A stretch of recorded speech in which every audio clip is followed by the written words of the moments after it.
Early breeze చేస్తాను, ఖచ్చితంగా early breeze చేస్తాను.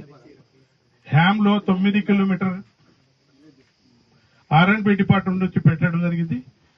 స్వయంగా ముఖ్యమంత్రి దగ్గర పోయి సార్ ఆడ 50 కోట్లది ఒక బ్రిడ్జ్ కావాలా, మాకు బ్రిడ్జ్ కాకుంటే నడదంటే ఆయన కూడా సానుకూలంగా సంప్రదించి హ్యామ్ రోడ్ లోనే 50 కోట్ల బ్రిడ్జ్ కూడా కంప్లీట్ చేపిస్తా అని చెప్పడం జరిగింది. ఆయన హామీ ఇచ్చాడు నాకు, నేను మీకు హామీ ఇస్తున్నాను 50 కోట్ల బ్రిడ్జ్ కూడా కంప్లీట్ చేపిస్తానని సభాముఖంగా తెలియజేస్తున్నాను. అదేవిధంగా మన సర్పంచ్ గారు అంగన్వాడీ బిల్డింగ్ 4 బిల్డింగ్లు ఒకటే అయింది, 3 బిల్డింగ్ శాంక్షన్ కాలేదని చెప్పడం జరిగింది. అవి కూడా నా దృష్టిలో ఇప్పటి వరకు చెప్పలేదు, సర్పంచ్ గారు కూడా నాకు చెప్పలేదు, విలేజ్ లో కూడా చెప్పలేదు అంగన్వాడీది. ఖచ్చితంగా అది కూడా NRGS ఫండ్ లో అంగన్వాడీ బిల్డింగ్ కూడా పెట్టిస్తా అని సభాముఖంగా తెలియజేస్తున్నాను. Pipe lining RWS department drinking water గురించి అన్నారు కదా, డ్రింకింగ్ వాటర్ గురించి నేను RWS